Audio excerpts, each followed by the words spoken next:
Diary of a Fly. It's the third one. First one was Diary of a Worm. Second was Diary of a Spider.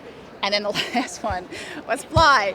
And they're essentially the journals of the insects. Bugs, they seemingly so insignificant. You know, they're tiny. Most of us are grossed out by them. You know, you see a worm, you walk away. You see a spider. Well, at least me, I used to call my dad into the room to get rid of the spider. And a fly, so we kill them. And this was by far the hardest one to write because flies are so disgusting. You know, like worms are very innocuous. They just tunnel and they basically do no harm. Spiders are fascinating because they're everywhere, you know. And again, 99% of them are not going to harm you, but flies are disgusting and they spread disease and they're annoying. And so this was the most difficult one. I got it. On that note, we'll go to this first I love spread. this picture. I love it. June 7th. Tomorrow is the first day of school. I'm so nervous. What if I'm the only one who eats regurgitated food? June 8th. Great news. Everyone eats regurgitated food. The thing about these books too is that Harry's art is unbelievable, and a child you could spend 45 minutes on this page, you know, and it's a lot of everyday objects, again, seen from the view of a fly.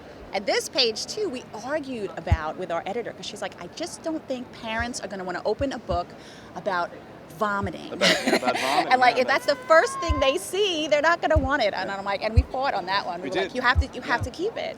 I mean, because it's true to fly. We want the children to really do two things. On one level, realize that how significant they are. You know, kids are tiny. I think they feel overlooked. They feel like no one's listening to them or no one understands, you know, how their day is going or how they're feeling. They can feel so insignificant when in fact it's the complete opposite, when they're really the most important thing here. And it's really the same thing with with animals and with bugs, with insects, with spiders. They're essential to the planet.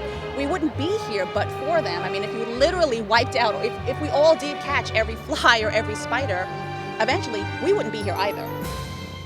The most interesting thing to me since these books have come out, Worm and Spider and now this one, is the letters I get from kids, because then they all create their own diaries and they pick a different animal. So I've seen Diary of a Caterpillar, Diary of a Horse, like Diary of my grandma. I also want them to look at things from someone else's perspective and to kind of lose that knee-jerk reaction to squash a bug, you know, or scream or run away from it or treat it with disrespect or, God forbid, or violence. I think kids can learn the way that they would like to be treated by adults, by teachers, by parents, by you know, the adults in their community.